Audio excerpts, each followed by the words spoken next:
strategic move that Eddie is making for AJ? Why are you not thinking, let's get him set up for kind of animal? That was years and years and years ago. Like, Clarissa is a way different fighter from when she was back in. Thanks to those joining me live and to those that will be joining me on our defenses that she's had to have recently. You know, she's pulled people. All right, what's going on, everybody? Welcome to another edition of the RoundTable about tribalism. I don't think tribalism is necessarily bad. I just don't think it has to be. I don't know what he think he sees or what he think he know. But he going to the hospital, bro. Like, bro, you not winning that fight. You guys mentioned, I think, D-Style, you mentioned him versus Regis Prograis.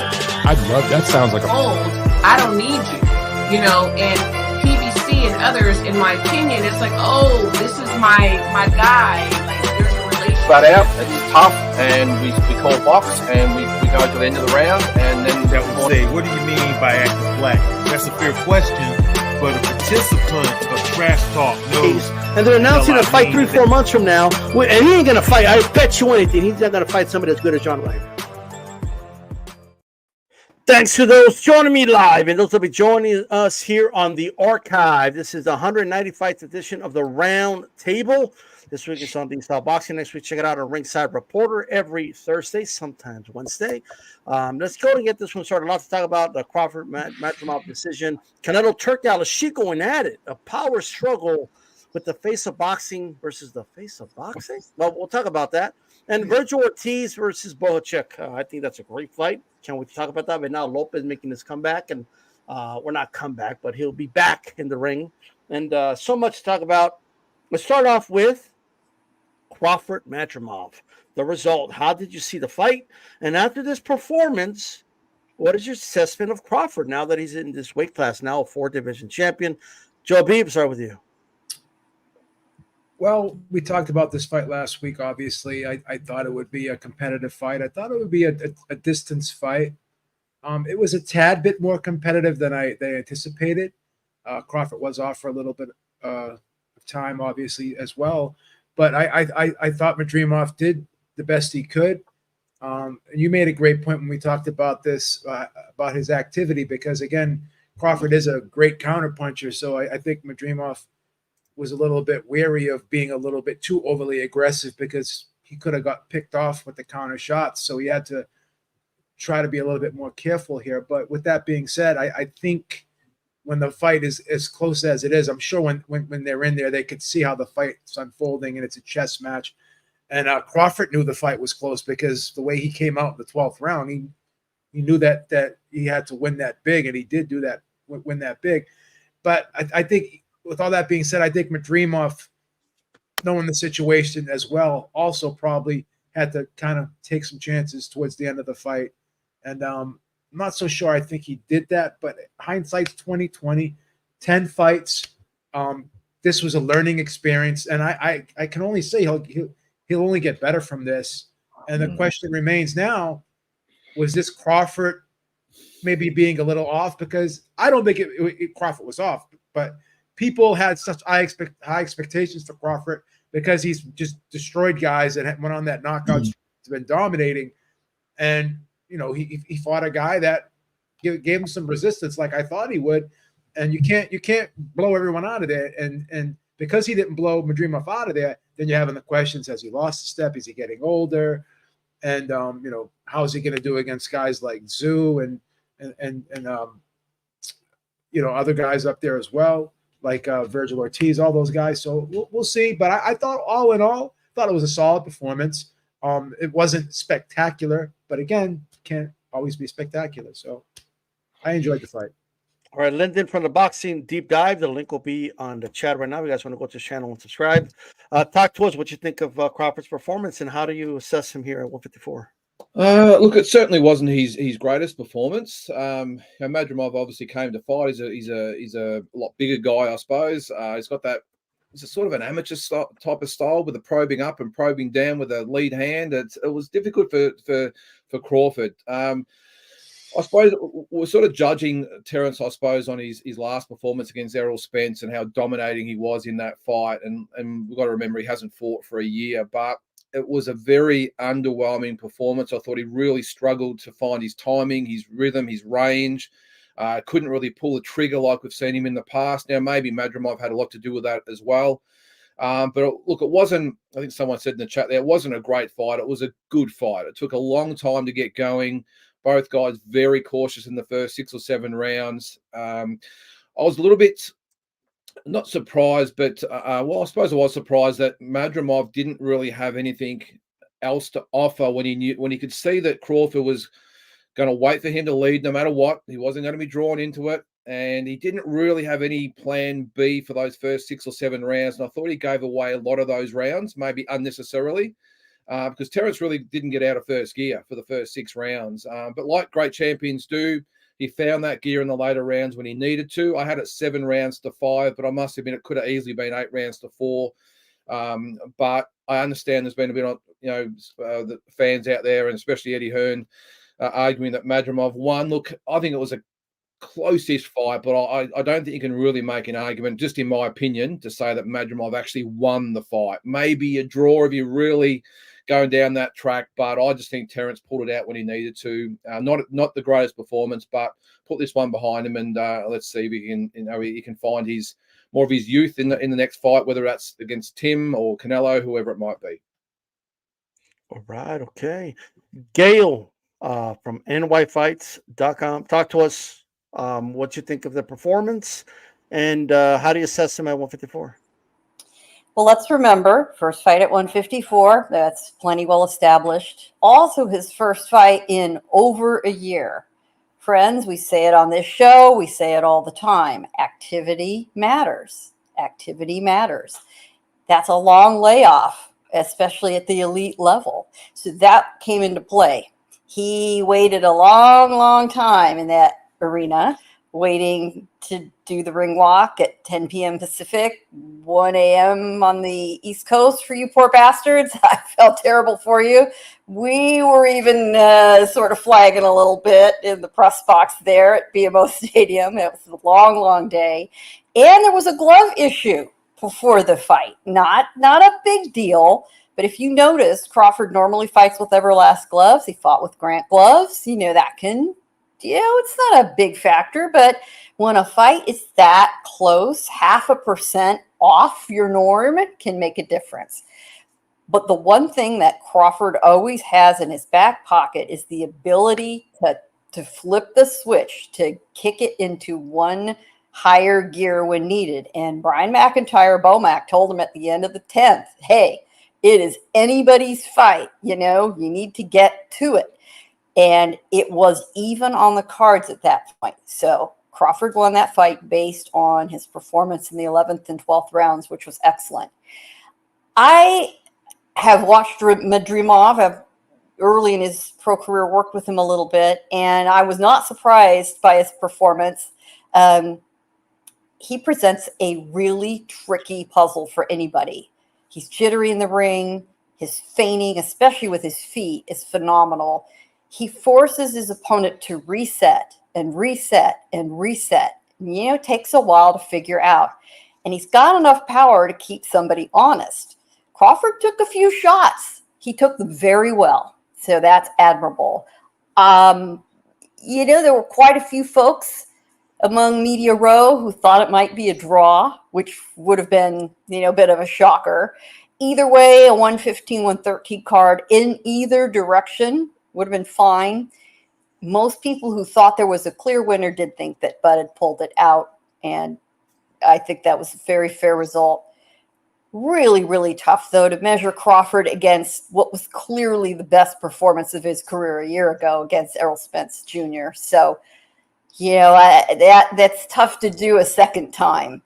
I do think we'll see a much better, more settled version of Crawford at this division in his next fight. And let's hope it's not another year away, please. That's well said. And of course, Dave from the Shoe Shine, the link will be in the chat. If you guys go ahead and subscribe to his channel. Dave, what did you make of Crawford's performance, and how do you assess him here at this new weight class? Well, I think there was a bit of a near scare. I think the judges got it right for the most part. I agree with them. 115, 113. I had Bud Crawford needing to win those 11th and 12th rounds. And I needed Madrimov in the 12th round to either knock him down to win or to win that round, which in my eyes, he clearly did not. Terrence Bud Crawford looked a little bit rusty. He was a little bit gun shy. And you could see that the movement was bothering. Madrimov's movement was bothering him.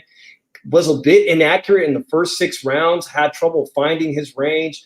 And so the first 6 rounds were kind of a snooze fest. There's not a lot of punches thrown in this championship level fight, but Terrence Bud Crawford pulled it off. 11th to 12th round. We expected the champion, the 3-division champion, now 4-division champion, to have that ring experience in the 11th and 12th round. Something Madrimov really doesn't have. He's a knockout artist, and Terrence Bud Crawford prevailed. Did he look spectacular? He looked very, very competitive. He looked almost beatable in this new division, which is why immediately I think most people that have been following the saga between the Terrence Crawford fight, Canelo, pretty much resoundingly said, let's forget about that. You know, he's got his hands full right here in this division. As far as Madrimov, former WBA champion now, I think his stock rose. I'd love to see the guy against anybody. I'd love to see him against Tszyu, Bohachuk, Fundora. I'd love to see him against young contenders. Can a young contender like Jesus Ramos Jr. or Xander Zayas beat a former champion? Because everybody knows to be a contender, to become a world champion, you got to beat a former world champion. You got to put one of those on your resume. So now I want to see him against everybody. For Terrence Crawford, I just want to see him fight 2 people in this division, and that's Fundora, who has 2 titles, and the winner of Tszyu that's being negotiated with the IBF currently. That's it. I know I'm excited. I'm gonna see Vergil Ortiz this Saturday, but listen, he doesn't have a title yet. If he does win, he's gonna be only an interim champ. There's only 2 fights he needs to become undisputed in 3rd division. Something that, if I stand correct, no man has ever done that in the sport of boxing. So that's what I want to see him do. And if he doesn't do that, something that shocked me today was that somebody released the weights, the same day weight. And Madrimov and Terrence Bud Crawford came in the high 160s, almost 170 pounds. I think there's a future for Terrence Bud Crawford at potentially moving up the middleweight and even possibly taking on the winner of Lara versus Garcia in September. And potentially, if you don't want to go undisputed in this weight class, he could potentially be the next middleweight champion. Hey, wouldn't that be something? Yes, California does release the difference in weight the day of and the scale. So they always do that, and I think every commission should do that, quite frankly. But all right, let's talk about first, really quick. So I actually scored a draw. Crawford did win the 11th and the 12th pretty clearly to me. I think that's what on my card, at least he didn't lose the fight. I had a lot of swing rounds. I honestly think this fight could have gone either way, 7-5. I really do. There was that many close rounds to me, and I'm not going to go back and rescore it. I mean, the judges don't get to do it, so I'm not going to do it. But that's how I scored it that night. But what are you going to do? What I will say is this, and I don't know, Eddie Hearn brought this up. He's not the only one that brings this up. A lot of boxing fans bring this up. Promoters, I've heard fighters say it. This whole you got to take it from the champion thing. It's not a thing. I know people want to make it a thing. Like you score round by round. Who won the round? 10 to the winner, 9 to the loser, and then you move on to the next round. Okay, and that's it. Like I don't. It's not a thing. It's you will not find it anywhere. And I believe the origins come from. It's kind of similar to when people were saying, Paro's not going to get a decision in Puerto Rico against Matias because he's fighting a Puerto Rican in Puerto Rico. So he's got that's where it comes from. When people just say things like, you got to take it from the champion because it comes from that. But that's not how you score it. It's never been a thing, Chicano Prophet. No, it hasn't. It was never a thing.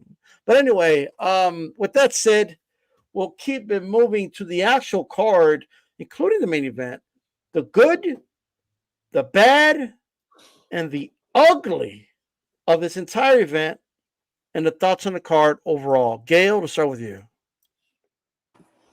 Good, the bad, and the ugly. Let's start with the good. Martin Bakole put on a show and put it to Jared Anderson. when he knocked Anderson down the first time in the first round, there was an audible gasp among the media. And they don't react that way very often. Yeah, they've seen a lot. But it was stunning. And the beat down that followed was impressive. I am looking forward to seeing Bacoli again. Bob Arum was sitting ringside, not too happy, but, went and reassured Anderson they would help him rebuild. So we'll see where he goes from there. But Bacoli now has loads of options, and we're all looking forward to seeing him again. Jose Valenzuela, Raya El Rayo, did strike lightning and took care of Pitbull, took care of his business. He said he was going to do it. He did it. He was hungry. He was driven. And that is always huge for a fighter. Huge. The bad. The fans, I don't think had to deal with this as much as some of the rest of us working on this event did, working with this event. This was the Saudis' first card in the United States. Their sense of pacing, their sense of putting the show together, its various elements, needs some work. They do not have a sense of urgency. They like to throw the kitchen sink in at everything. They want a concert. They want to give away a car. Suddenly there's the Nevada Boxing Hall of Fame. We're sitting in LA. What the hell is going on? That was a long day.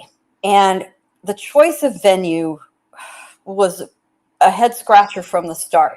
Let's pick an outdoor soccer dedicated stadium, which is what BMO Stadium is. That is where LAFC plays. So it is built like a soccer pitch, very broad, in August in Los Angeles on a Saturday, starting at 1 p.m. and it's 95 degrees. So who thinks that's a good idea? And to not have the main event walk until 9 hours after the card started, if this is the Saudis' way of trying to impress, it just doesn't work. It's wearing people out. I don't think it's good for the fighters whatsoever. There were clearly problems early with the guys fighting, before the bell fights. David Morrell, we thought was going to get Hot Rod out of there quick, but the heat got to him. I mean, he said later it was just as hot. So that's an issue. The team setting up the stadium was still building the media section on the floor after the first fight started. They were still putting the seats down. So there's got to be a lot of after-action discussion by the organizers. This will not fly if they do it again. And tried to pack it up with celebrities. And, truly it was a kitchen sink. I mean, they shot off fireworks, for Pete's sake. It was nuts. But I'm sure there are some stories to be told, and perhaps we'll hear about them in the next few months. But you know what? I get it. I'm bitching. I was there. I know what that sounds like. But it is really hard for the news media, those of us who are still journalists, to do our jobs well under those circumstances. And why is that important? Because we're your eyes and ears, and we are, in theory, the ones asking the tough questions versus the ring kissing and kissing of other body parts that was going on all damn day. I'll leave it there. Woo, all right. Dave, the good, the bad, the ugly of this card, brother. I muted myself in the laugh right there. The good was Rayo Valenzuela's perfect performance. This is a kid that I've been watching his career. DStyle, I swear we interviewed him, didn't we? Or at least you have. Rayo Valenzuela, I don't believe he ever lost that first fight with Stephen Colbert. He did lose the fight where he was knocked out, where he decided that he was going to go in a shootout at the Corral. He lost that fight genuinely, but I think he finally lived up to his expectations. And at a new weight class, and under the tutelage of Robert Garcia, he had a fantastic camp. He came in perfect condition for this new weight class. and he was incredibly disciplined. And it wasn't the kind of disciplined fight that Shakur Stevenson does. It was a disciplined fight that was interesting to watch because you saw how dangerous, we know how dangerous Pitbull Cruz is if he lands his big shot. But he was able to exchange in the pocket and get out of the way at the right time, making that fight really fun to watch. I mean, this is, take note, Shakur, you were sitting right there, right? And Rayo lived up to his expectations, and now we have a new player all over again in the 140-pound division. I know that he's sparred multiple times with Teofimo Lopez, and Teofimo Lopez keeps fighting guys nobody's interested in. Fight Rayo Valenzuela. Give him an opportunity for a big payday. And Rayo Valenzuela obviously has a pretty good name going, and he did it. That is the good. That is the best story in boxing of the previous week in my eyes. Now, the bat. Jared Anderson and the dream of the next American big heavyweight champion. Now, I think we all saw that he was exposed this Saturday, and we should have all seen it coming. It took him forever to the Charles Martin fight exposed a lot of things, and we have not seen any improvement in Jared Anderson post the Charles Martin fight. And I don't know why he doesn't have the ability to adjust or listen to his corner, or his defense is so lacking. And then the people come out in defense and say, well, look, he's so small. And Bakoli was such a monster. Well, Usyk is the same size. Usyk has beat them all. So there's no excuse there. So that's absolutely the bad. We're going to have to sit around and wait for the next big thing in heavyweight boxing as American fans.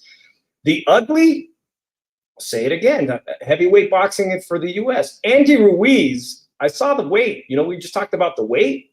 He came in with the identical weight. He said that he had worked this physique specifically for Bakoli. Bakoli actually gained weight the next day.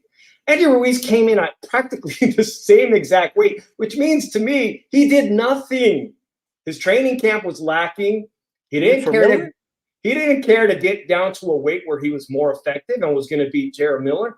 He busted his hand. And instead of saying, I've got aspirations to go for a world title again, he's talking about, let's run it back when my hand heals. That tells me that really, if you look at all his interviews on YouTube, all these interviews he does showing off his crib, he don't have the motivation anymore to do something big in the sport of boxing. He's happy and content with a payday.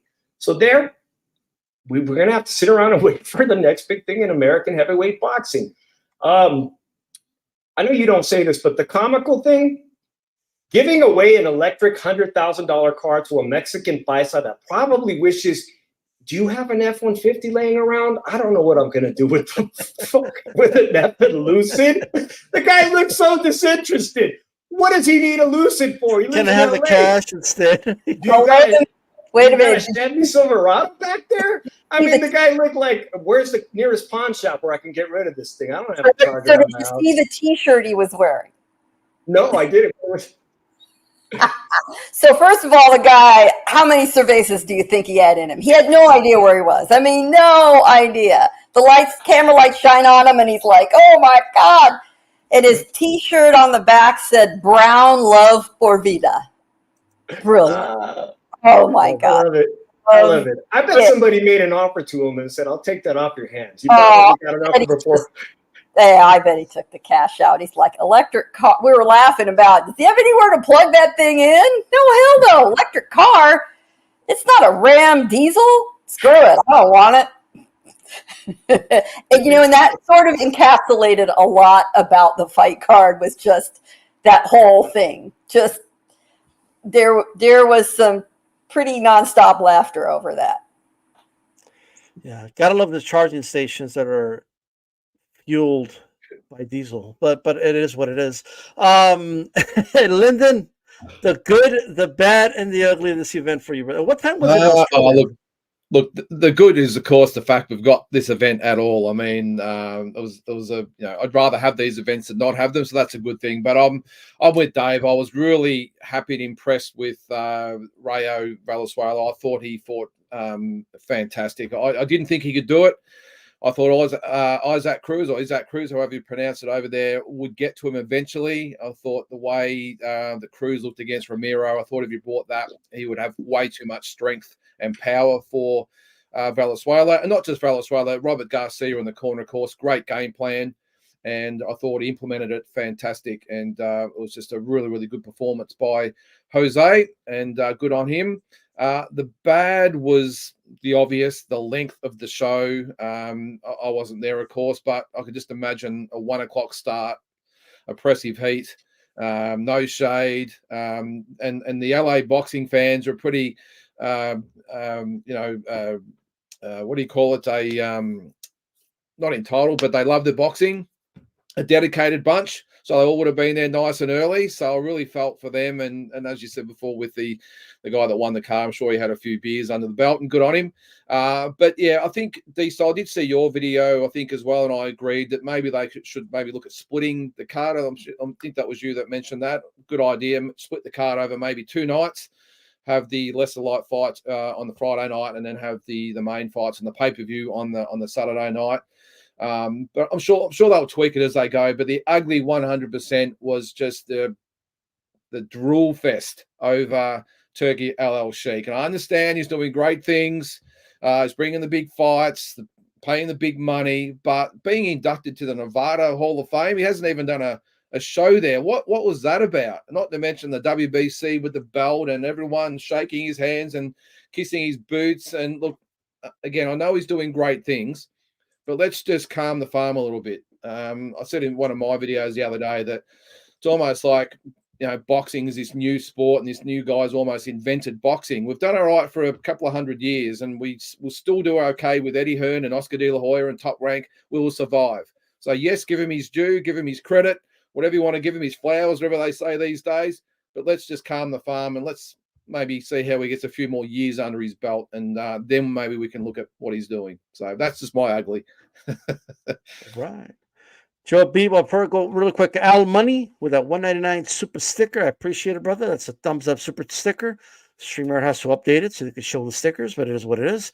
Much appreciated, B. Good, bad, and the ugly of this event, brother. It was being said, before the card, during the build-up, that there's always an upset on these Riyadh season cards, and we had 2 upsets, almost 3. I think we should have had 3 upsets. So for a guy like me who loves upsets, I just love seeing, the underdog pull it out. I think for me that was the good, right? The bad, I have to agree 100% with Gail. The pacing of this event killed me. I literally fell asleep, and I had to watch the co-main and the main event the next day because I fell asleep. So that was, the bad. I think the ugly for me, and I always kind of get on these guys a lot, and people get mad at me. They think I'm kind of going overboard with this, but the commentary. I just think the commentary for me was over the top. I was like, the gaslighting from Sean Porter was killing me during the main event. Like this is a competitive fight. Like he was saying Crawford was running away with it. And, I just wasn't a fan of the commentary, to be honest with you. All right. Well, the pacing has to get better. People have other shit to do than sit there for 8 hours. Like, I'm just saying. And I just don't get, like, the good, obviously, I think it's good that these fighters are getting paid. I know I had a lot to say on social media about them not making money with these events, but that's not shade on the fighters. I'm glad the fighters are getting paid, right? That they do this for a living. They have a small window of time to make money in the sport, right? It's not a long career, boxing. So, and it could end at any moment. In their next fight, they could sustain a bad brain injury. Anything could happen, right? So anytime a fighter gets paid, I'm happy for them, right? So I think that's a good part. The event itself was good. The bad, I'm going to agree with Dave. It was Jared Anderson. I knew the fight was over. Like after round 1, I'm like, he can't hurt Bakoli.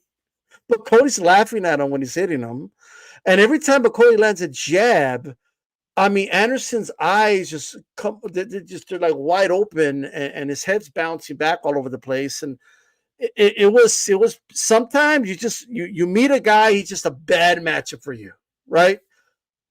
Like Anderson will never beat Bakoli. For what he might be capable of beating guys that could beat Bakole, right? But he's never going to beat that guy. Keep him away from Bakole. He's never going to beat him. It's like Frazier and Foreman in a way. Like it's never going to happen. He just can't beat that dude.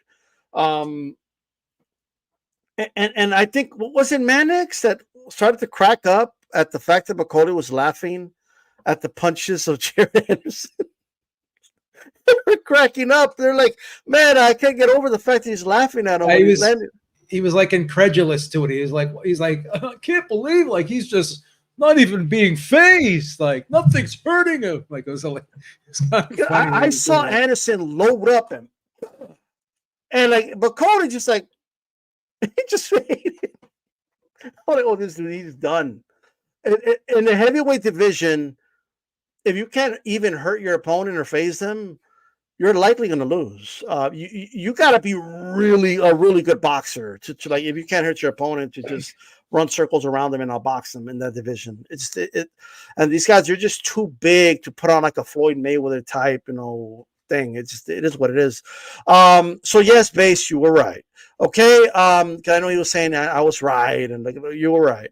I don't know if he said he's going to knock him out. He's got to be right once in a while, man. I mean, he can't be wrong all the time. I mean, he got the 5v5. Like he only got one fight right on that one. So you gotta let him like bask in his glory when he gets one right.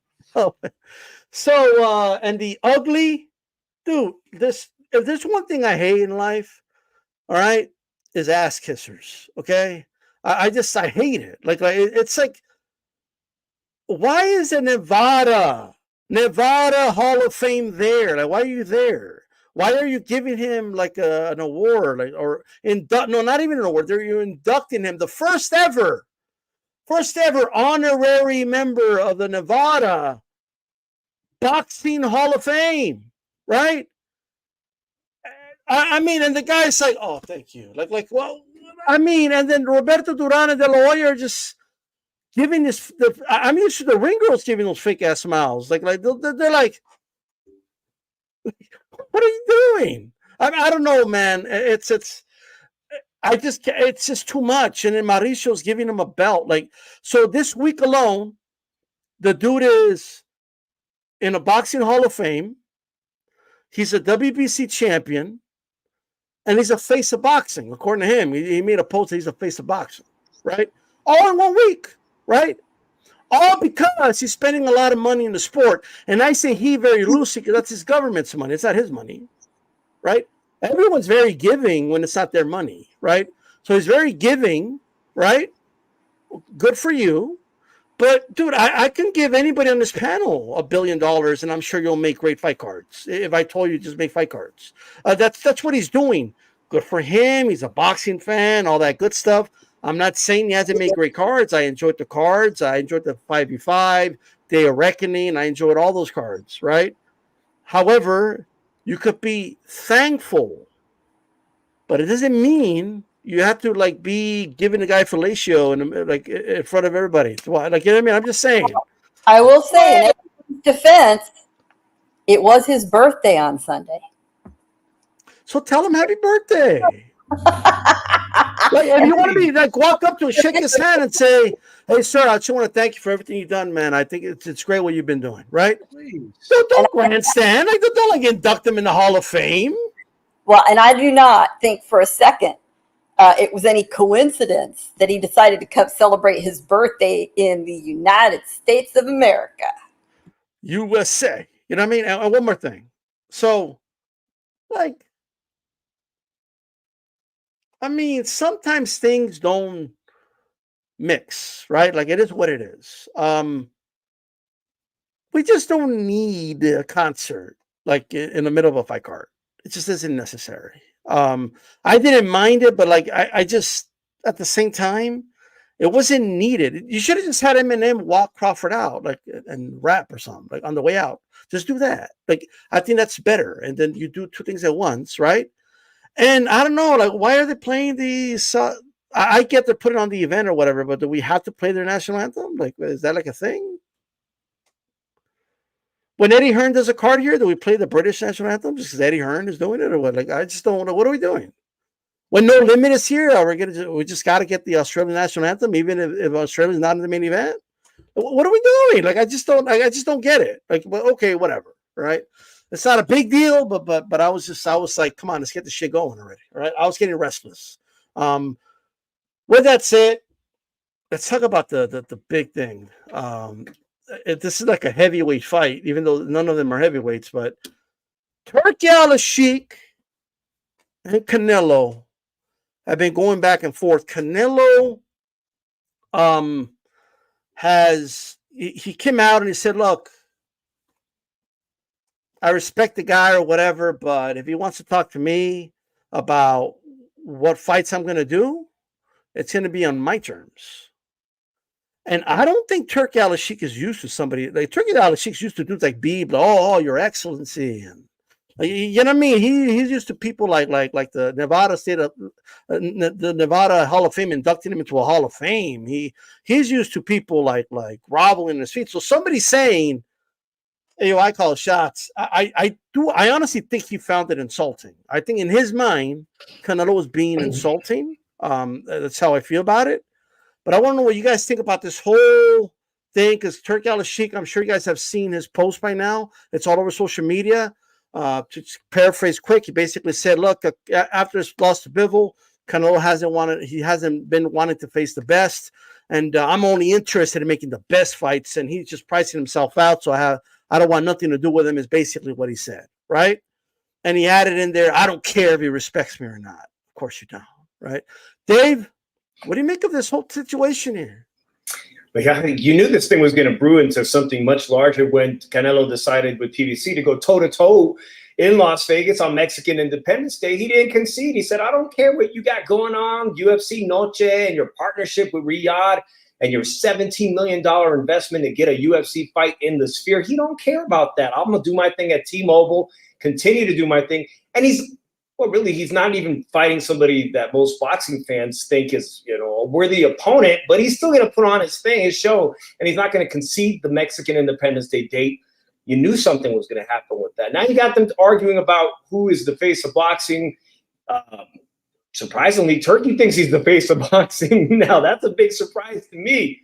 What I think Turki is missing is culturally how different Mexican machismo, Mexican culture, how men operate in Mexico versus Saudi culture.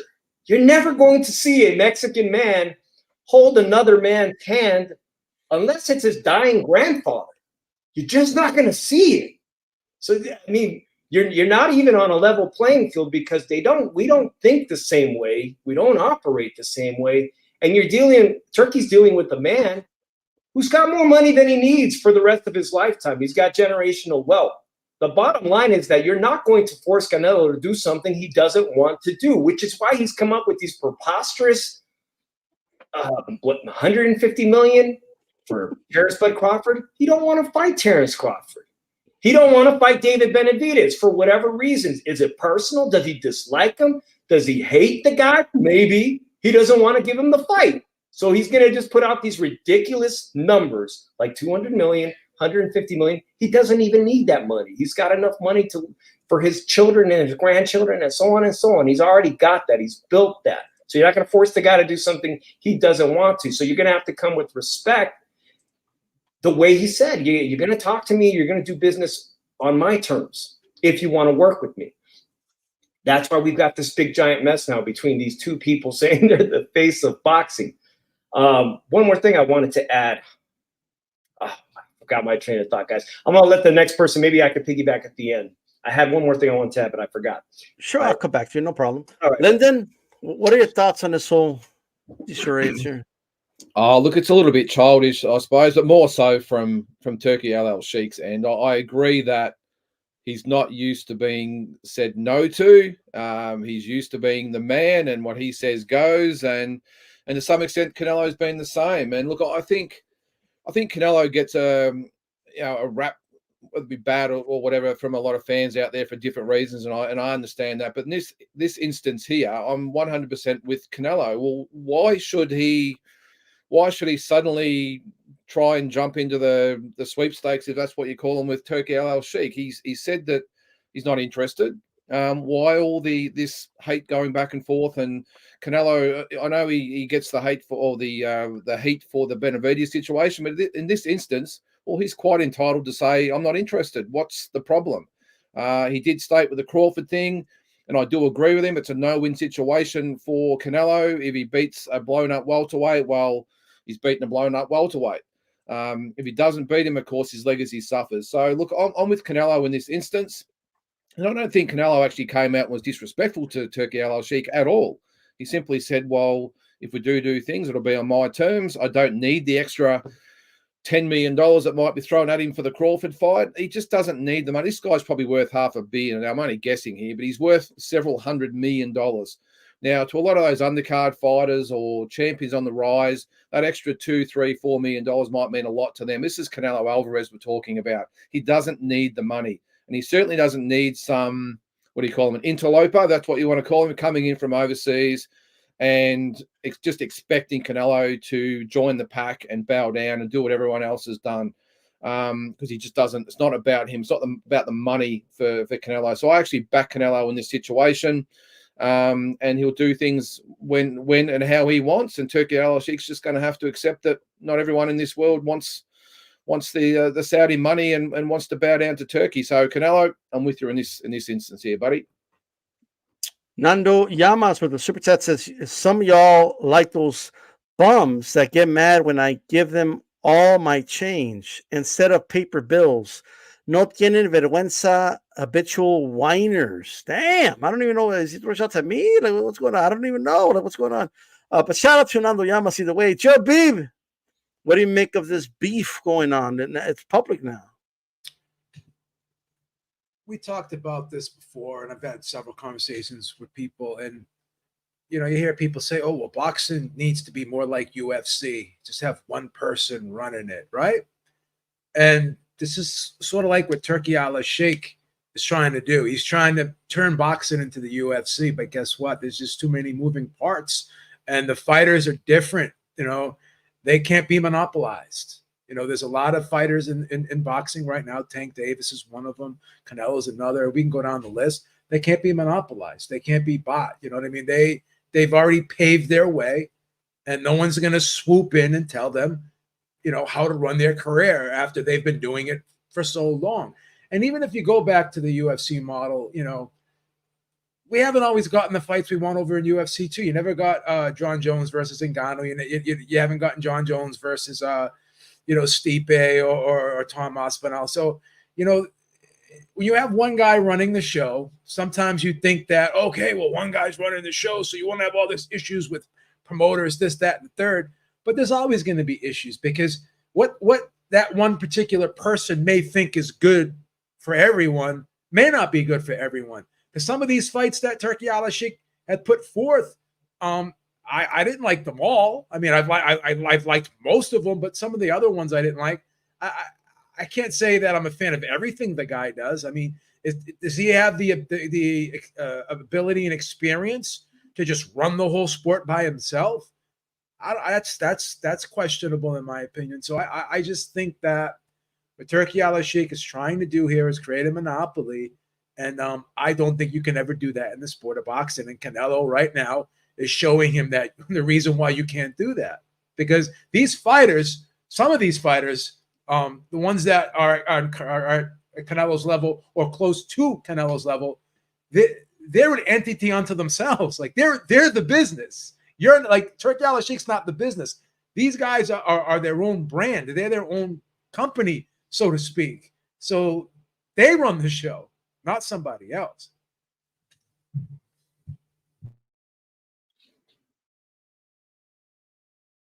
Muted. And Gail, what do you make of the whole public, the tweets from Turkey and the responses back and forth and all that?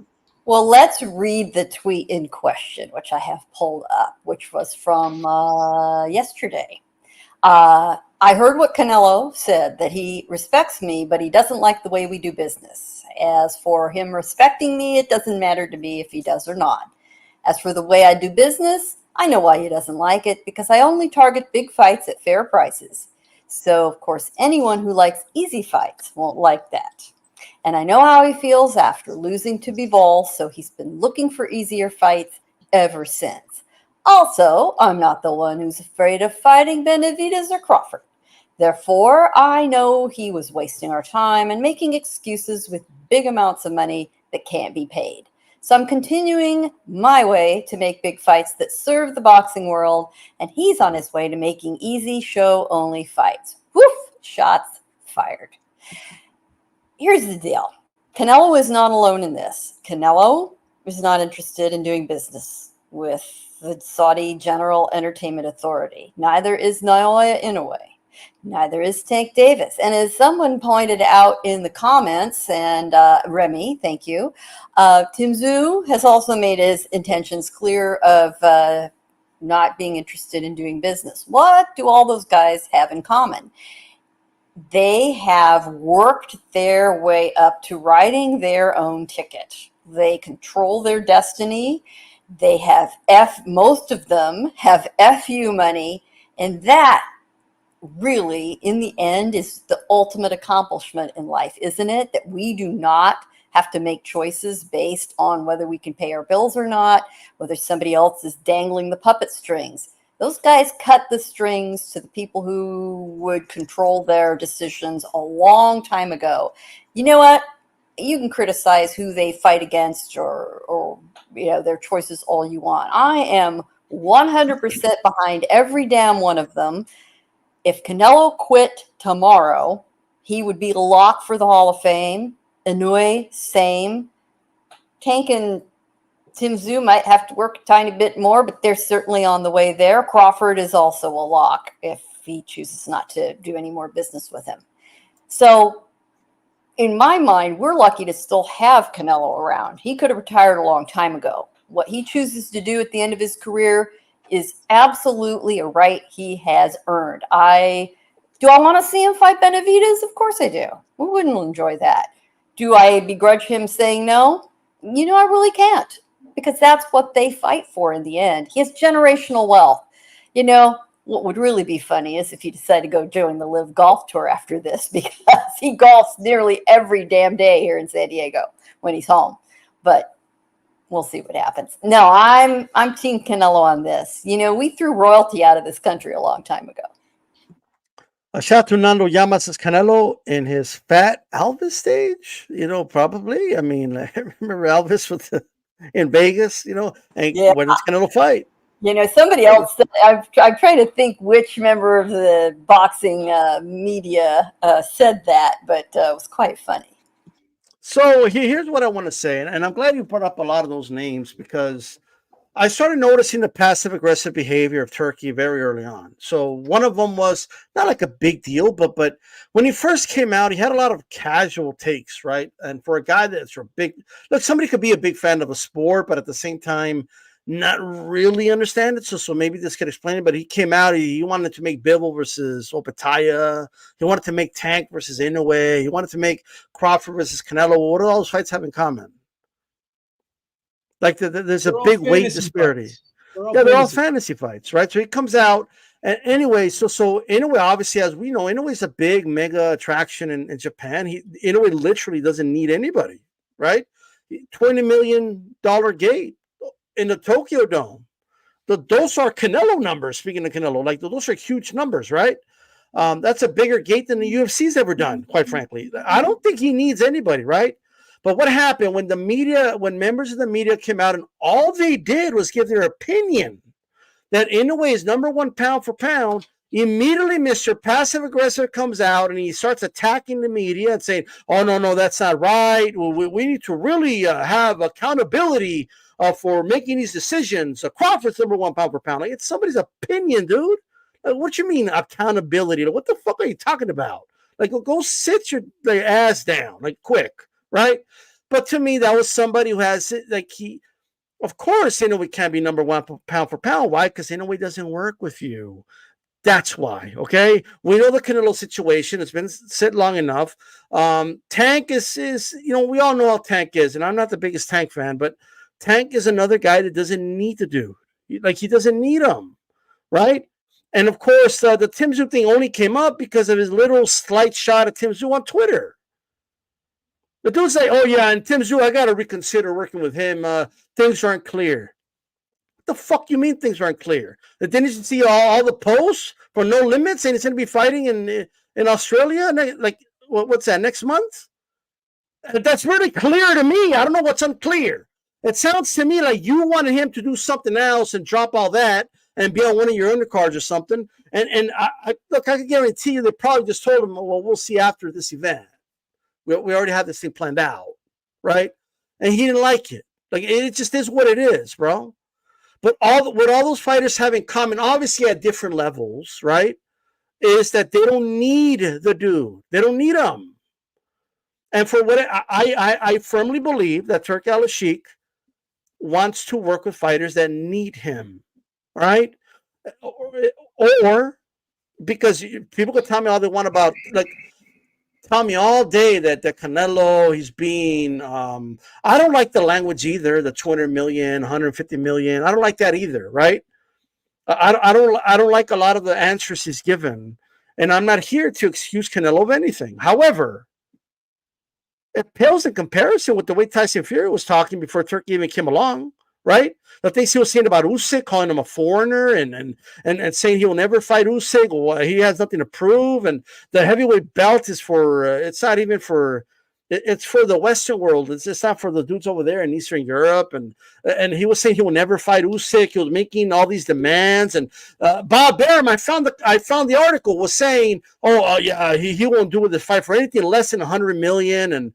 And this dude is nowhere near the draw of Canelo and was asking for that type of money. And you know what Turki Al-Sheikh did? He told him that he just wants easy fights. Oh, no, he didn't. You know what he did? He put him in there. He gave him $50 million to fight an 0-0 MMA fighter. It's what he did. With the promise of a big payday against Usyk right after that.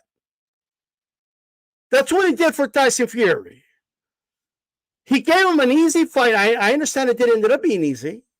But it was meant to be easy, and we saw what. And then he gave that fight to Joshua. He's not demanding that. He's not giving Joshua these demands.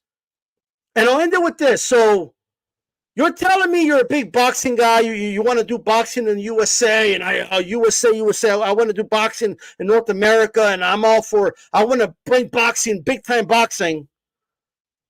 But you go work with the UFC. A competitor of boxing on one of boxing's biggest dates, and you publicly say you're going to eat Canelo, and you think a dude like with the ego of Canelo is just going to sit back and just like give up the date and not do the fight because you said, and here's the other thing, and then you demand that Canelo accept the fight in February when you know damn well it fights in May.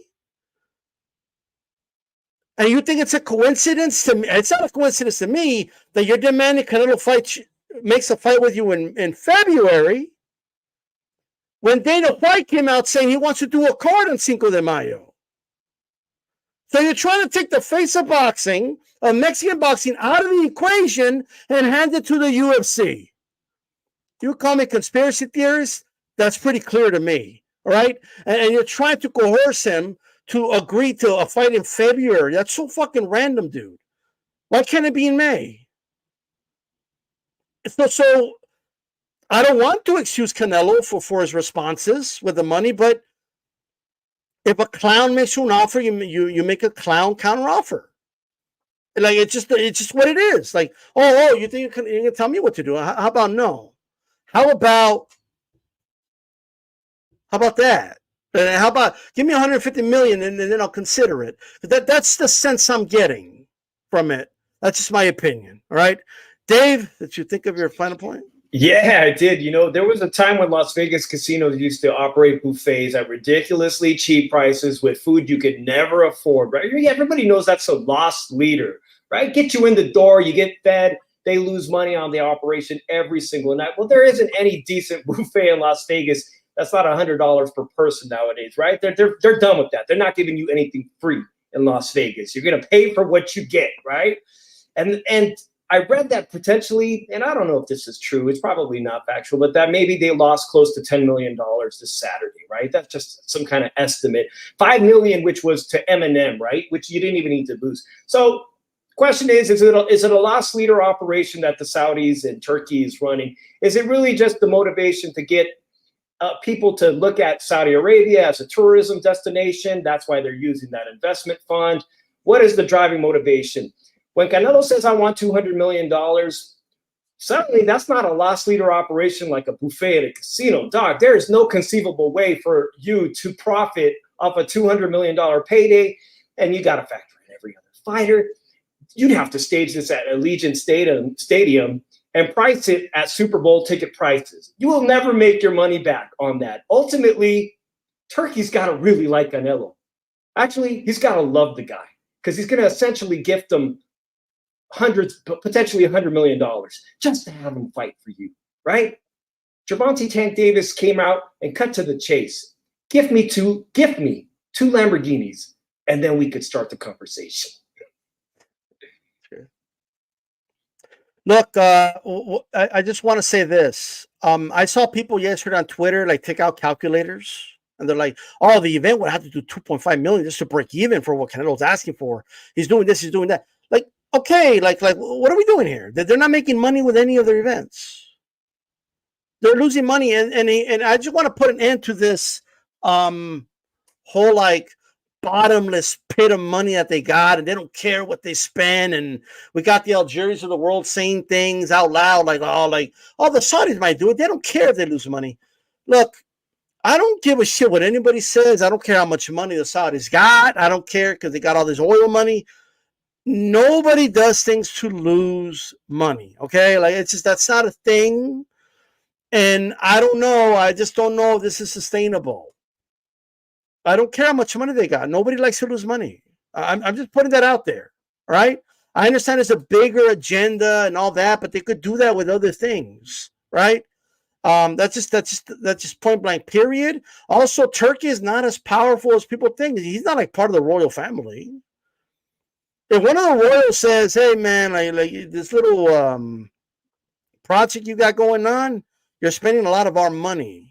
Right? Because it's sometimes not about money. It could be about disrespect, right? And it could easily be ousted out. It could easily happen, right? So we'll see, right?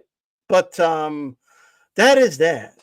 Anyway, we got a lot of stuff to cover for this coming weekend. But I just want to ask the panel here. After that fight with Crawford, does the Canelo fight even interest you? Crawford, Canelo, 168. Lyndon. Good question. Based on, before the fight, yes, it did interest me. I thought that if anyone could pull it off going up that high in weight, that it was Bud Crawford. But I have to admit, watching the fight on Sunday here, Saturday over there, of course, I think Canelo Crawford at 168, it doesn't end well for Crawford. I think Canelo's too big, too strong. I know he's not tall, but he's a big, solid 168 guy. And I just don't think Crawford handled the weight well at 154. Now, maybe that's got some other things to do with it. Maybe the inactivity might have something to do with it. Of course, he fought a very, very good fighter. Maybe his body's got to get used to 154. But, yeah, it would be different if it was, say, at 160. But at 168, I don't think that fight ends well for Terence, and it doesn't really interest me anymore. Having said that, who else is there for Canelo Alvarez to fight? I mean, it doesn't look like it's going to be Benavides or Morrell. Who else is there? So if he's got 2 or 3 fights left, he has to fight somebody. So I'll be very interested to see who it is. But for me, yeah, Crawford, Canelo, based on last weekend's results, doesn't interest me that much at this stage. All right. Joe Beeb, are you interested in the fight? Yeah, I don't think Crawford wins the fight. Mike Montero was on our show on Sunday, and he was kind of trying to sell it to me. He was actually almost doing it, but the more and more I kind of think about it, it's not something that I think that I need to see. It's not. I don't think it's a super fight for me. I mean, it's a super fight in terms of, attention, and it probably would do well economically. But for me, on paper, I'm just thinking about it.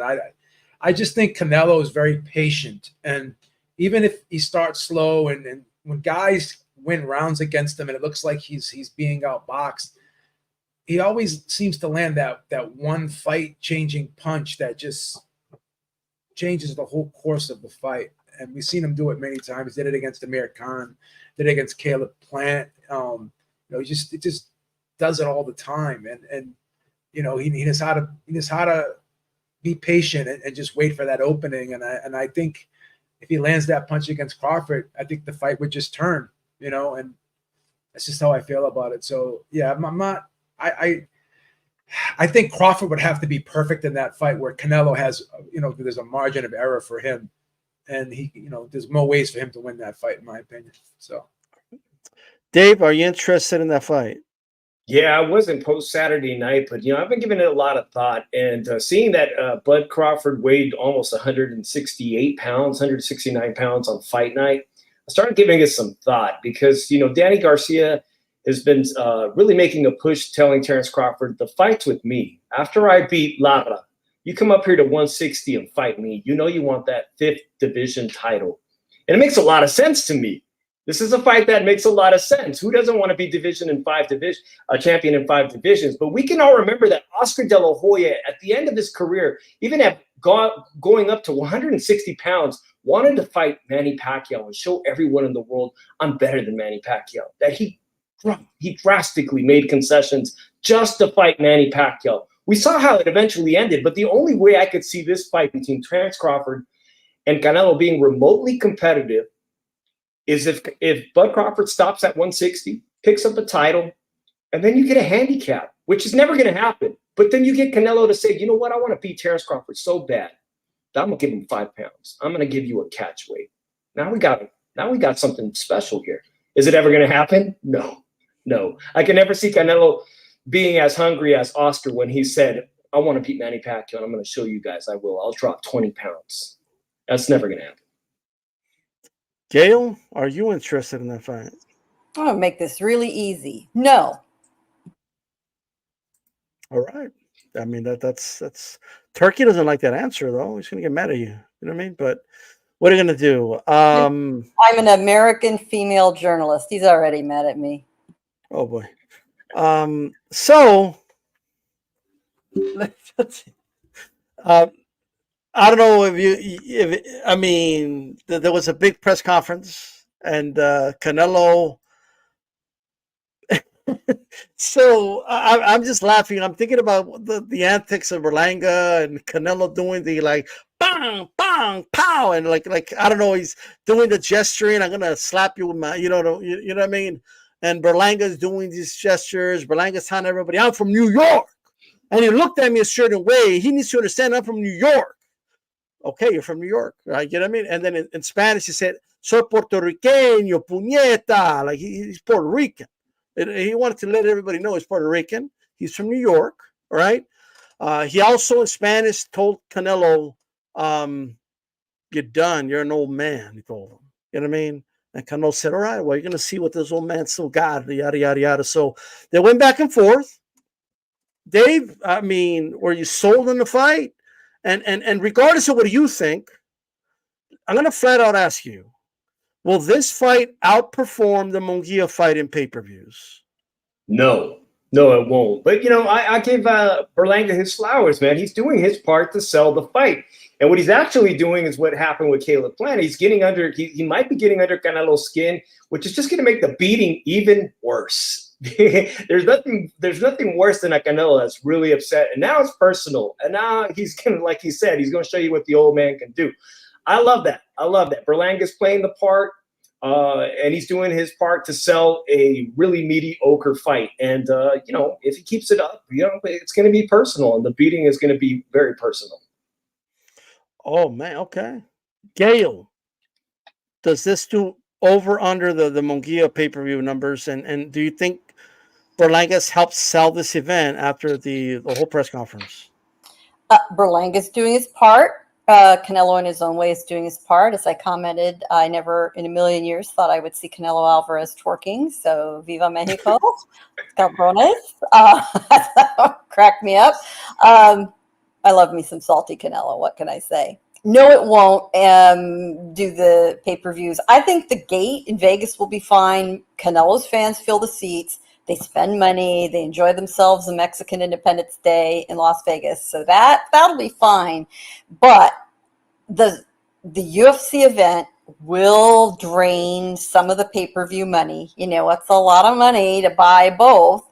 And if you're intrigued by the issue of bringing this fight to the Sphere, which is fascinating to a lot of people, you know, that in itself is a novelty I think people will buy beyond the, you know, the fight cards at both events. So definitely that will mean that the Canelo fight will take a bit of a hit. But you do get a lot back at the gate in Las Vegas, and you get a lot back in the gaming money. Okay. Lyndon, I know you're going to be out there. I'm sure you're excited that there's actually a boxing card and all that. Did you get a chance to catch the press conferences, and what did you think? Did he sell the fight?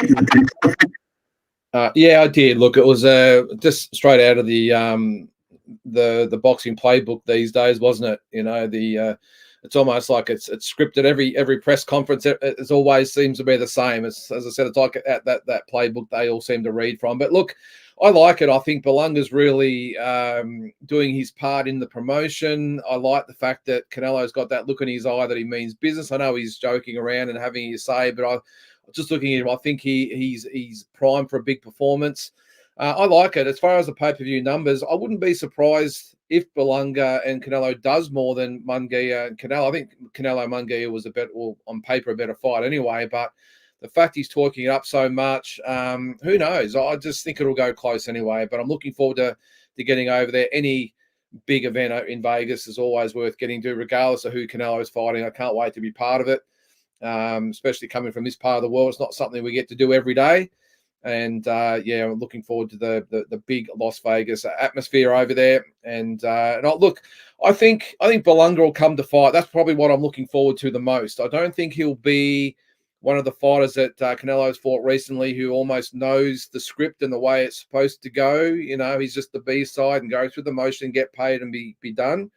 I think that Berlanga almost believes some of the shit coming out of his mouth, really, and he'll come to fight. He really will. And will it do him any favors against Canelo? Probably not. I think Canelo chops him down quite easily once the pace of the fight sort of settles. But yeah, again, I just can't wait to get back over there and be part of a big event in Vegas. Now, Joe, I don't know if this has anything to do with it, but when we're talking about Turki Al-Sheikh versus Canelo, we were at like 85. And then we start talking about Berlanga, we're down to 60 viewers, right? So I don't know if that's an indication of people's interest in the fight or not. But what do you think? This fight, does it do over under the Munguia numbers? And did you get more excited about this fight after the press conference?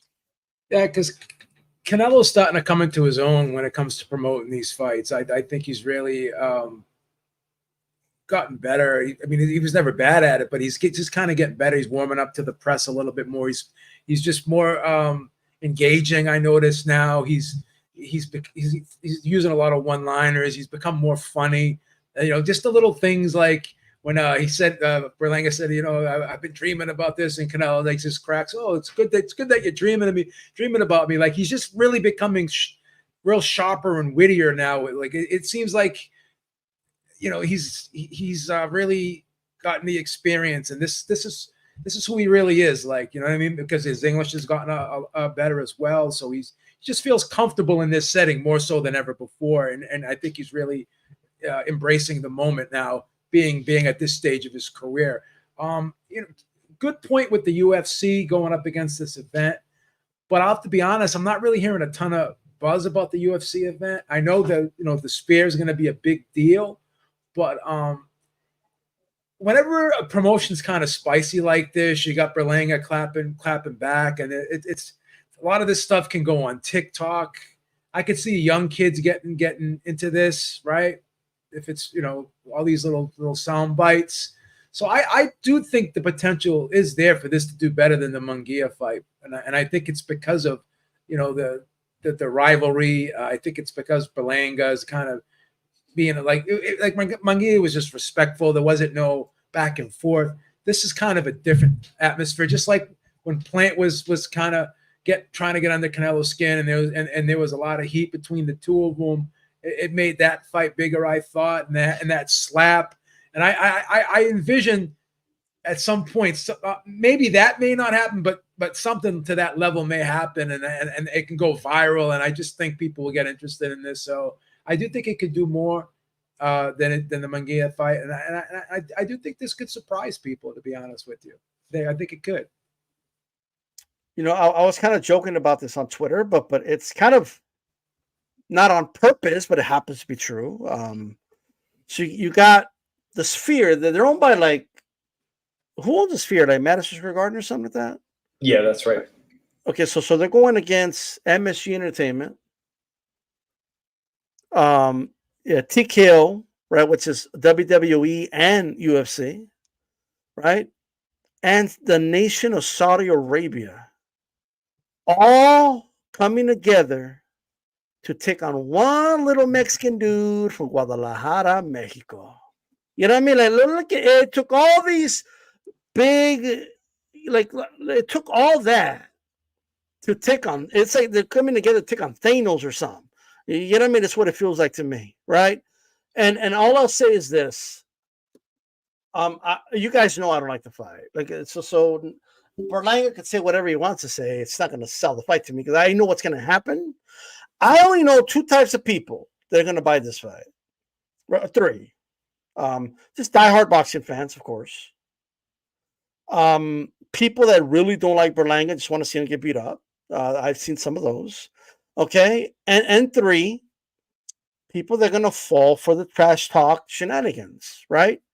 Nothing crazy happened, but I know this is going to sound crazy to everybody, but I actually do think it's going to outperform the Munguia fight. I think it's going to sell more pay-per-views. And I understand everything it's going against, but the reality is people are going to be at home. So even if they buy the Sphere, they're at the house. And they're going to get curious, a certain amount of them. And they're going to order both. I believe that's going to happen. Whereas if there was no UFC event going on and it was just Berlanga Canelo, they're not even at home though. Like they probably go somewhere else or something. So I think that's a factor. And historically, boxing pay-per-views have not really done that bad when they go head-to-head against the UFC. They just haven't. Canelo's, like, the last time he went up against a very big card, it was a more impressive card, quite frankly, than the one they have going on the Sphere, although they didn't have the Sphere, right? But they had that dude, that MAGA guy against the I forget the names, I'm sorry, but it was a big card, yet that's the best performing pay-per-view. That's the plant fight. That's the best pay-per-view Canelo has done, right? It did better than the Jermell fight. It did better than the Triple G third fight. It did better than the Bivol fight. It did better than all those fights, right? You got to go back to the second Golovkin fight. And even though it went head-to-head with the UFC, it still did great numbers. Now, granted, that one was for undisputed. Plant was undefeated. Some people actually were giving Plant a decent shot. Not me, but other people did.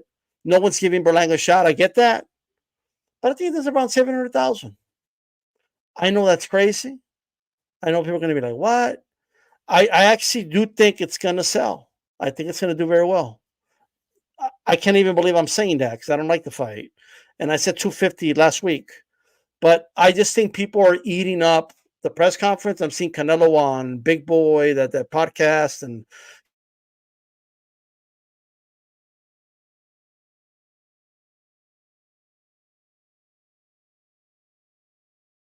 Oh, we've lost D-Style. I think he froze up. You there, mate? Beeb, you better take over. Yeah, I'm about to take over. I will take over. Yeah, so kind of piggybacking off of what he said, the Charlo fight wasn't a huge fight, and that did 700,000 buys. So, I mean, I know that was different, undisputed versus undisputed, but I don't know. I think the whole thing of Berlanga, I think he's bringing a little bit more than Charlo did. I think he's a little bit more lively. There's more trash talk. And again, when you just have two guys that are just kind of sitting there and there's no fire between the two of them, I think that's that kind of kills the promotion a little bit. So, that's that. So let's move on to IBF champion Murtazaliev is going to be taking on Tszyu. It's been ordered. I don't think there's a date yet. Do you know about the date, Lyndon, or has there any proposed things been? No, well, he did the press conference last week saying that Tim will be back on the 22nd of September over here, which is a Sunday, which is obviously the 21st over there. That's now been thrown out basically, and I think the word is that it will be probably October, November. They're still deciding whether it will be. I think they were planning on doing it in Australia, but by all accounts, Murtazaliev is not really keen to come to Australia, and quite rightly so. He's the champion, so there's no obligation to come here. So there is talk that it will be in the States, but who knows? Maybe if they get back on board with Turki Al-Sheikh, maybe it might be on one of those big cards over there. I know, regardless of what's been said on with the statements this week regarding Turki Al-Sheikh and Tim, from all accounts, No Limit are still really open to working with those guys, and why wouldn't they be?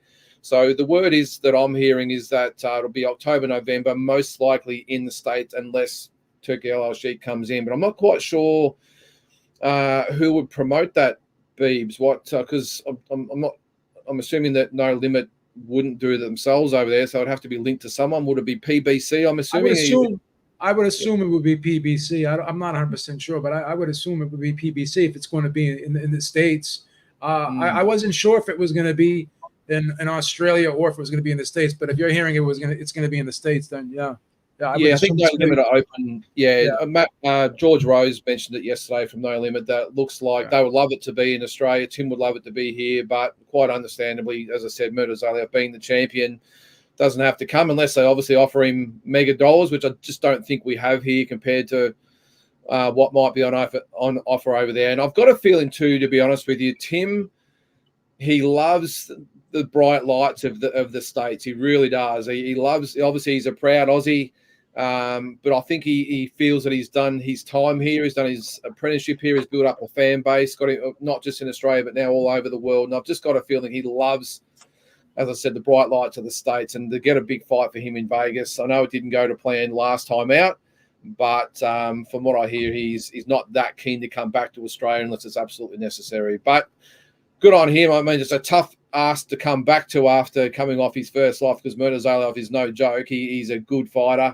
I know Costa, his dad's not really keen on fighting a Russian, but it is what it is these days. But I think it's going to be a tough fight.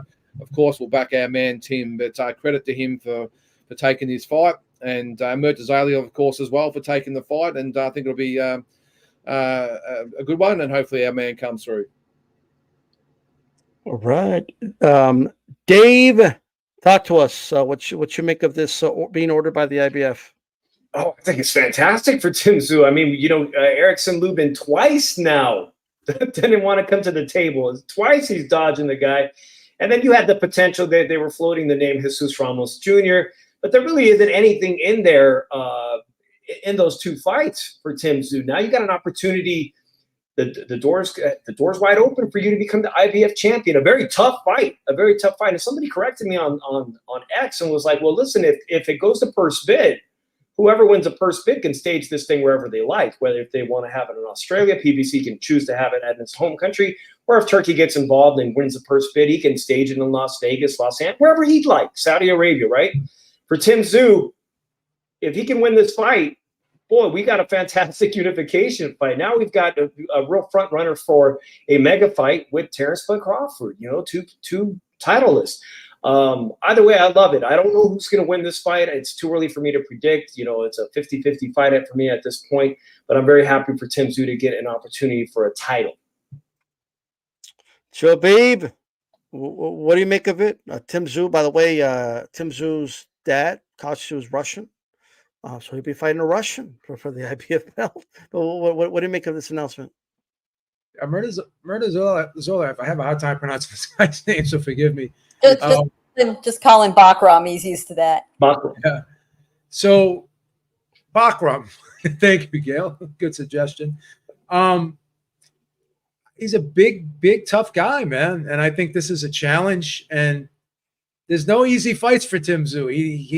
If Turki Al-Sheikh wants to talk about tough fights, this is the guy that takes tough fights. He doesn't do too many pick 'em little showcase type fights. So this will be a tough fight. I think style wise, it'll be very interesting.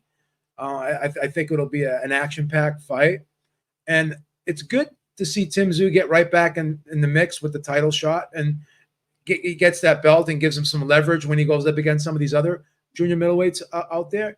So I think this is a good move. And I think you were talking about Turki Al-Sheikh wanted him to go in another direction. I don't know if it was Vergil Ortiz or somebody else, but why not, stay the course? You had this fight lined up. You were ordered, the mandatory was ordered. So if you give up your mandatory slot, what's going to happen is that you got to go back in line. So nothing is promised in this sport. So Tszyu obviously wants to become champion again, and this is probably the quickest way for him to become champion again. But again, it's not a gimme. So I think it'll be a great fight, and I'm looking forward to it. All right, Gail. So I'll try it. Bakhram against Tszyu. IBF has ordered it. What do you make of it? This is going to be a much tougher fight than people think, along the lines of Crawford and Madrimov. Murtazaliev trains in Oxnard. He's under the Igis Klimas stable. He is not trained by Papa Lomachenko, but he's up there in that same gym. So you can imagine the kind of atmosphere he's in. And, we didn't get to see his April fight in Germany. Nobody, I don't think anybody did. But by all accounts, he leveled a brutal knockout win. While observing Ramadan, he is a devout Muslim. That's impressive given those limitations that he was under. He is still under the small remaining stable promoted by Kathy Duva at Main Events, but she clearly has to have a secondary partner to book them through. And in this case, it's usually been PBC. But, God bless him. Tim is biting off a considerable challenge if he decides to take this fight. If they do it in Las Vegas, Murtazaliev is in Oxnard, California. This is practically a home fight for him. He this is a significant challenge. I'll be very interested to see if this fight is in fact made. This is by no means an easy way to a title for Tszyu. Right. Look, I actually like the fight. I'll be honest. I'm kind of wondering, like, how does somebody become the mandatory and ordered if they're coming off a loss? But I'm not complaining either. Like, it's just what it is. They made a judgment call, and to me, the biggest loser in this, in my opinion, is Lubin. Because the Lubin had nothing to say when this news came out. He usually has a lot to say. And he's been a little quiet. Like, I don't know if he's seen, like, man, well, I blew my opportunity. And I guess because to put context in it, it was supposed to be Lubin, Tim, and then the winner of that obviously would fight for the belt. Since Lubin couldn't fight because of a hand injury or whatever he said it was, I believe him, but that's what he said. And I guess the IBF is saying, yeah, we'll just move on and go straight to the big dog and let's just do it. So we'll see where it happens. I know they announced that Tim's going to fight in Australia next month, so I don't know if they're going to do it that soon or they're going to do it after that. I have no idea, but we'll see, right? More than that as the news comes on next week or something. Venado Lopez, Luis Alberto Lopez, to be precise, will be fighting Angelo Leo for the IBF featherweight on ESPN, and that's fights in Albuquerque, not far from my neck of the woods.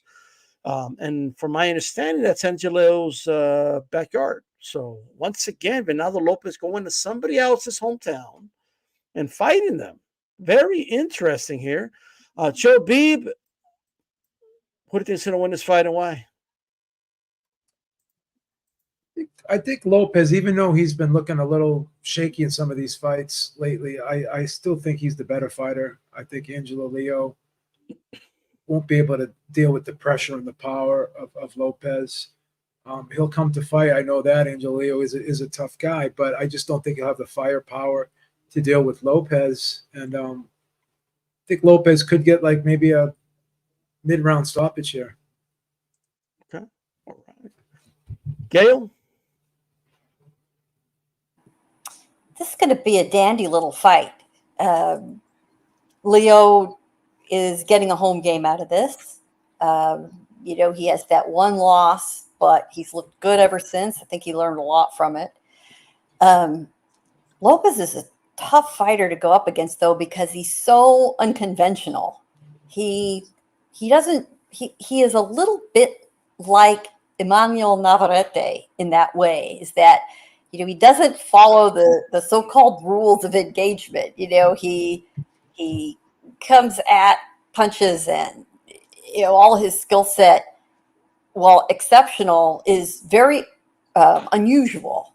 Unorthodox is the word I choose, Team Batman Boxing, although I don't want to confuse it with orthodox versus southpaw stances. But, he has taken on a lot of tough opponents, and he keeps mowing them down.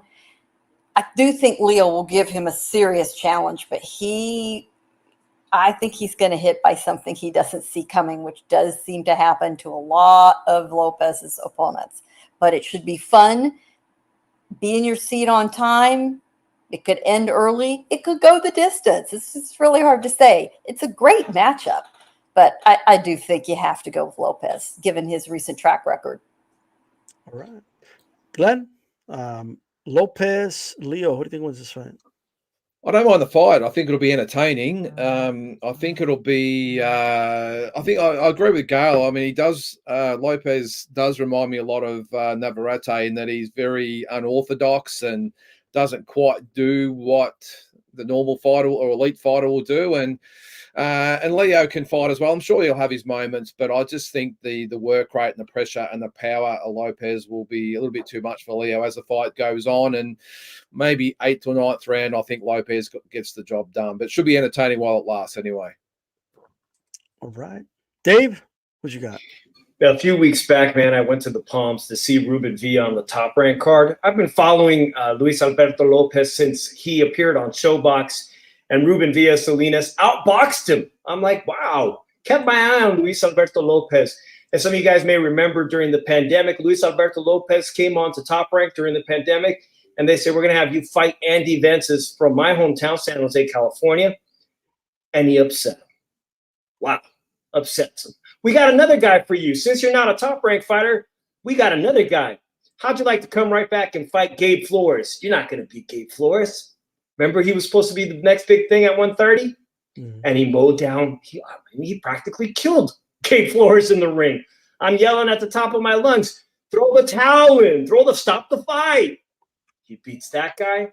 Next thing you know, he goes on the road, mows down everybody at 126 around the world. And we got a champion. That's a great story in itself. A guy that's not even got a contract with Top Rank ends up becoming the ultimate road warrior. You bet your life I've been following Luis Alberto Lopez.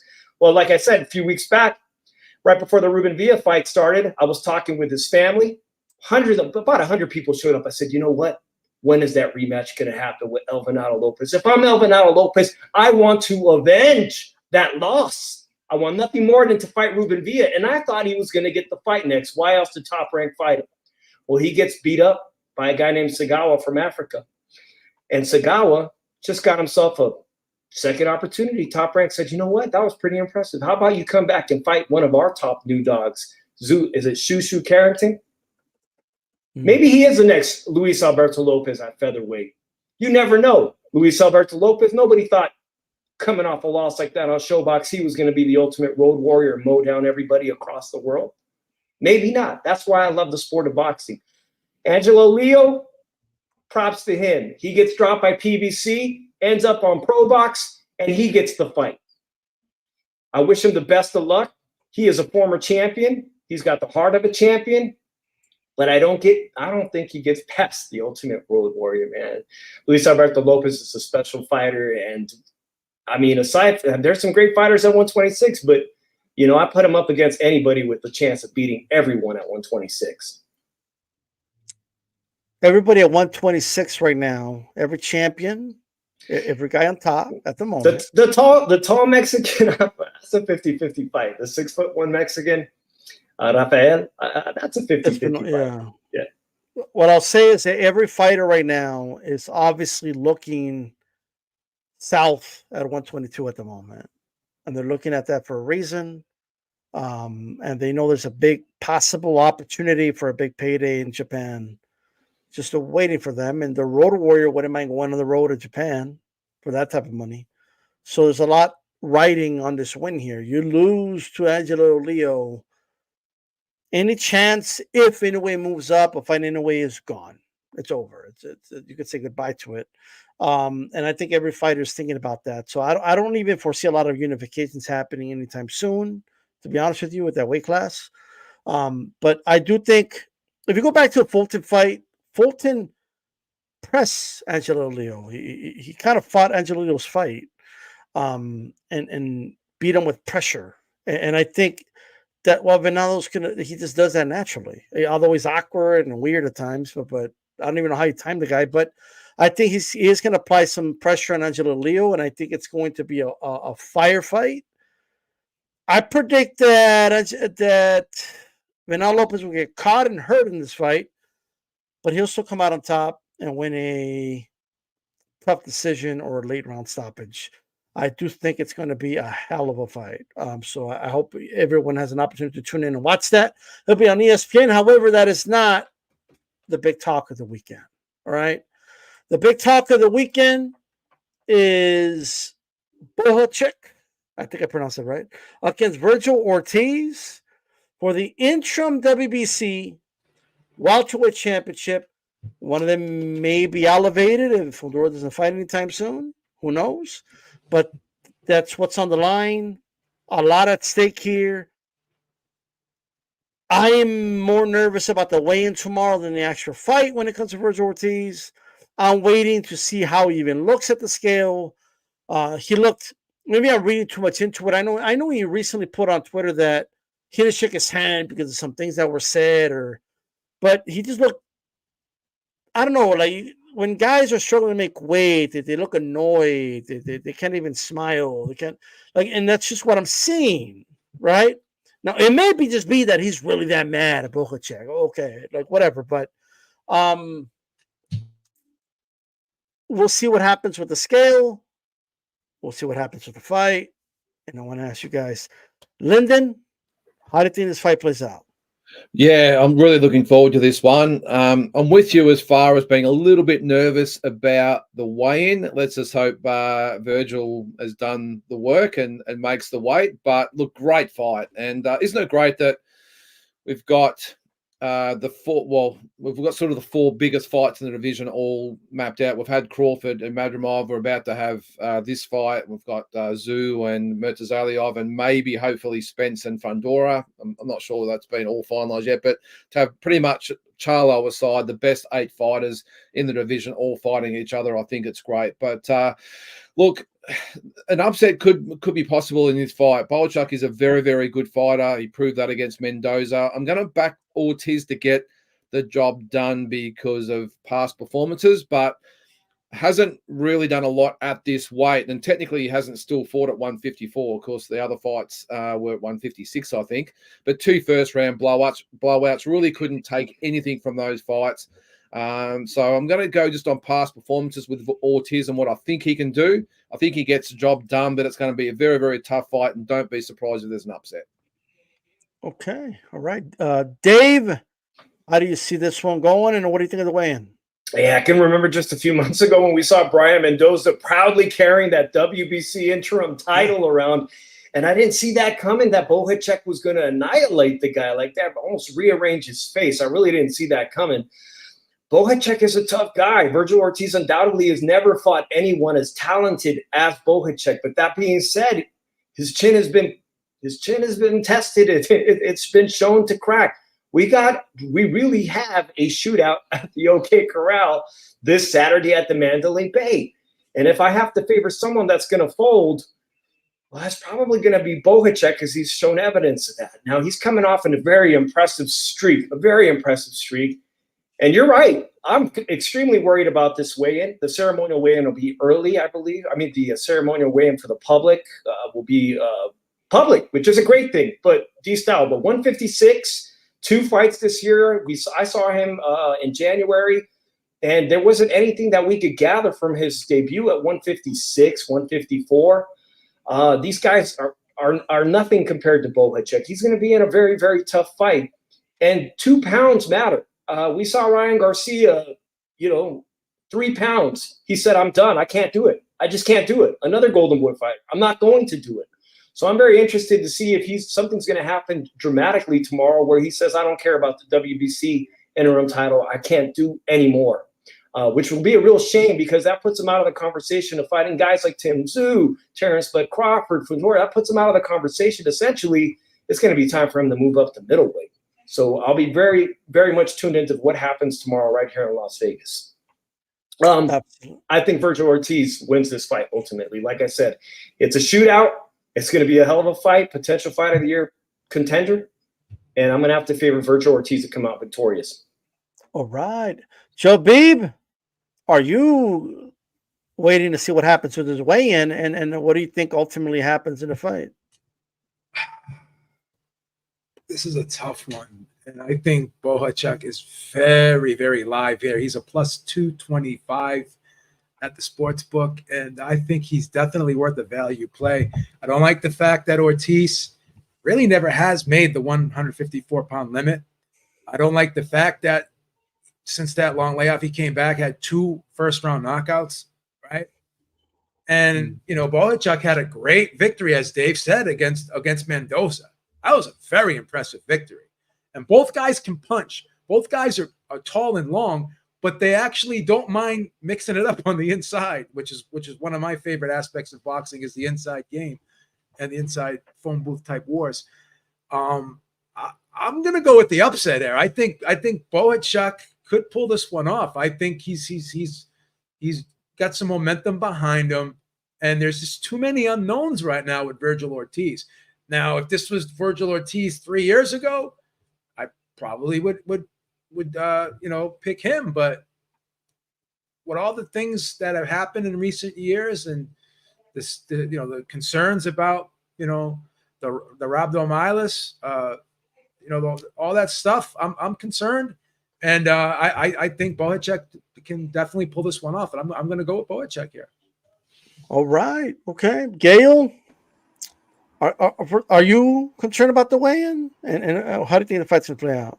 I do think we have to be concerned about the weigh-in given Vergil's history, fighting against the weight limits.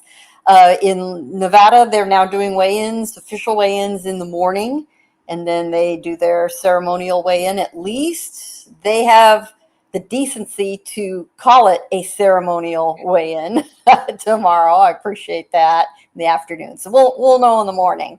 And yeah, his clapback today about not shaking hands, that is really the classic sign of somebody doing the last bit of the weight cut, isn't it? Just a teeny little bit. These guys, 45 fights between them. 44 knockouts. The only one that wasn't a knockout is the fight that Bohachuk lost. So you're not going to be there late like we were in LA last weekend. You're going to have plenty of time to go have a drink, head out to the casino, go to bed. Yeah, Dave, we're going to be there. And they are both knockout guys, but in very different ways. Vergil is that one punch crusher, right? He will land the proper punch after setting somebody up, after softening them up sometimes, depending on how tough they are, and they're gone. Bohachuk, and it's Bohachuk, by the way, he made that clear today. He says, there's a U on that. So he told Beto Duran, Bohachuk, okay? Well, again, call him Serhii if you want. He's more of a grinder. He's the kind of guy that just beats you down, just wears you out. Starts turning your face into hamburger. That kind of guy. Just bite by bite by bite, which in the long run is a far worse way to lose. One punch knockout. Honestly, a lot of guys are fine 10 minutes later. Jared Anderson was up and around, after getting KO'd by Bacoli, even though he was down 3 times because they were just one-punch shots. He wasn't in the ring that long. So which approach is going to work best? The grinder, the guy that ties you to the bumper of the truck and drags you down a bumpy, rocky road, which is Bohachuk, or Ortiz? Bohachuk would have to make sure he doesn't make a single mistake and doesn't get hit. And that's not gonna happen. So Ortiz has got the edge. Let's make sure he makes weight. Let's make sure he isn't drained. But everything, assuming everything's okay, by the opening bell, I do think Ortiz takes the fight. I do think Bohachuk will last. And I do think Ortiz will start a bit slow. 2 fights, single round fights. Again, it's that activity matters issue. Bohachuk has the edge there. And the one intangible for the Ukrainian fighters is they truly are fighting for something more than themselves. They are carrying the weight of their country, their people. It's really important to them. They feel this obligation to give them something hopeful in the midst of all they're going through. And Bohachuk was part of that crazy winning Ukrainian weekend when he won, Loma had won the week before, Volzdik won, and Barachek scored the upset. And all 3 of the other guys were there at Barachek's fight. And if you recall, Usyk had just beaten Fury, and he stayed up to watch Barachek make it a clean sweep for the Ukrainians. So with all those factors in, it's like, you know, putting everything together in the shaker, shake it up. We don't really know what's going to come up to the top, which is what makes it worth watching. A couple of things. Before the Stanionis fight, which didn't happen, and we all know why, because he was rushed to the ER. I was very confident that saying, "Oh, Vergil's going to win," and there was no doubt in my mind. But in retrospect, as I look back, if he hadn't like passed out to the point where they had to take him to the hospital, right? If he had just done enough for that not to happen, but he still made weight and then went to the ring with Stanionis, there's no doubt in my mind he was going to lose that fight.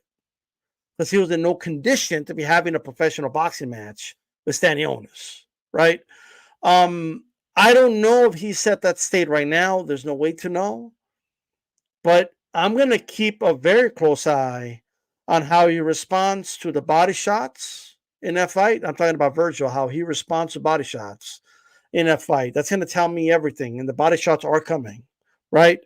And the headshots. Because if he's weight draining himself to a point, right, where where he's not rehydrating properly enough by fight night or something, there's not enough oxygen or liquid that is in that brain, and he's gonna get rattled by punches that maybe wouldn't have rattled him in the past.